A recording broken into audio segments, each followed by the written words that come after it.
Salam sejahtera dalam anugerah Tuhan Yesus Kristus untuk saudara-saudaraku sekalian. Judul renungan hari ini adalah Berbahagialah orang yang membawa damai. Firman Tuhan ini mendasari diambil dari Injil Matius pasal 5 ayat 9 yang bunyi demikian, berbahagialah orang yang membawa damai, karena mereka akan disebut anak-anak Allah. Saudaraku yang dikasihi oleh Tuhan Yesus Kristus, kita perlu mengerti lebih dahulu apa artinya perdamaian.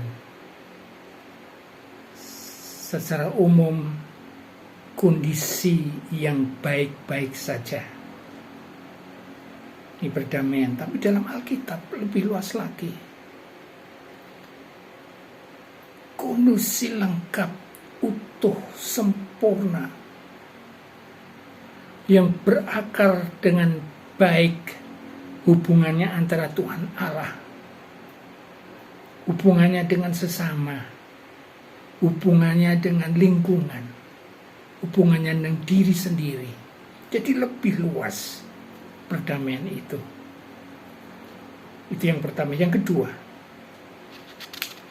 konsep perdamaian orang yang bawa damai itu apa saja? Satu, kesejahteraan.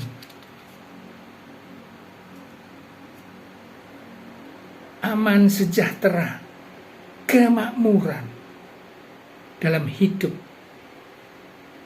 manusia. Mazmur 29 ayat 11. Tuhan Allah memberi damai dan sejahtera. Yang kedua, konsep yang kedua, keutuhan, kelengkapan, kesempurnaan dalam hubungan dengan Tuhan Allah, dengan sesama, lingkungan, dan diri sendiri. Yesaya 26 ayat 3. Tuhan memberikan iman yang teguh dan kesempurnaan kepada setiap manusia. Yang ketiga, ada rekonsiliasi, pemulihan dalam perdamaian ini. Yang tadinya rusak karena kuasa-kuasa jahat, hubungan ini rusak, dipulihkan lagi. 2 Korintus 5 ayat 18-19.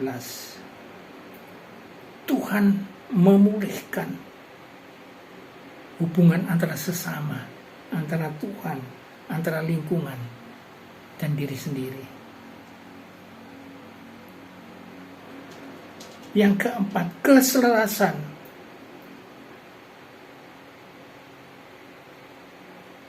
Antara pencipta dan manusia. Keselarasan, keadilan ditegakkan kembali.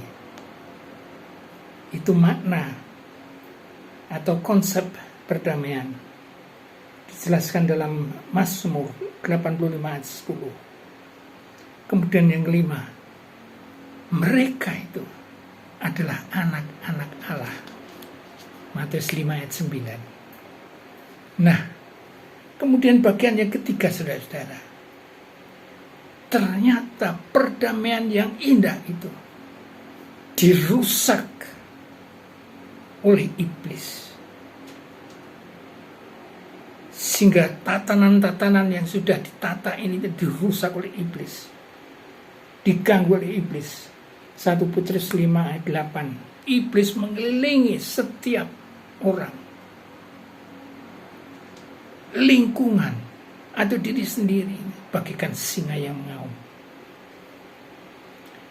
Kemudian yang gangguan yang kedua adalah dosa, mengganggu hubungan antara istri dan suami.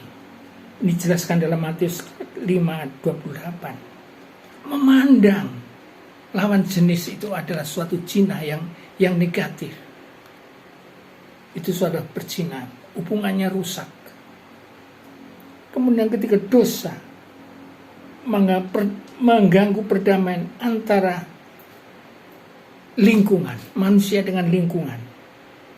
Dalam Kejadian 3 ayat 17-9. Saat itu onak dan duri, tanah akan memberikan onak dan duri, dan manusia harus berusaha berkeringat untuk mengusahakan.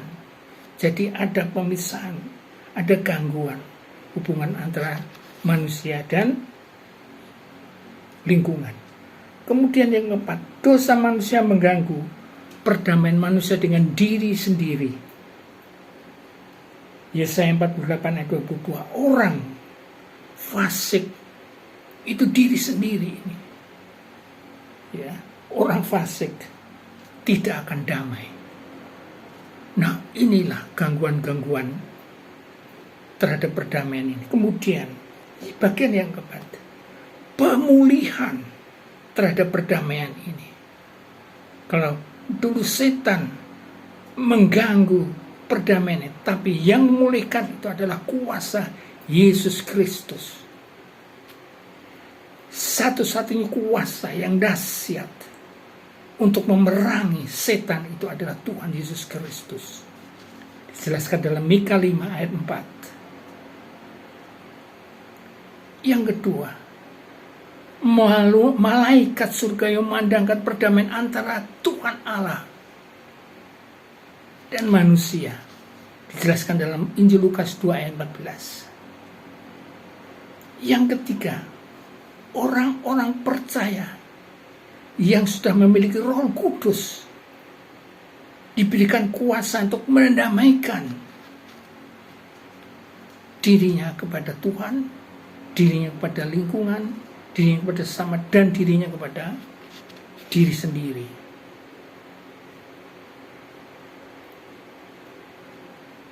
Matius 5 ayat 9. Dan yang keempat, orang percaya diberikan kekuatan atau kuasa untuk mendamaikan diri sendiri. Matius 22 ayat 39. Kasihlah sesama manusia seperti dirimu sendiri. Nah, itulah saudara-saudara, bagaimana saudara dan saya harus berdamai kepada Allah, kepada sesama, kepada lingkungan, kepada diri sendiri. Saya akan terus berdoa, saudara dan saya, Bapak Ibu, selalu ada perdamaian dipakai oleh Tuhan Allah untuk memberikan damai kepada sesama, kepada lingkungan, kepada diri sendiri. Immanuel. Amin.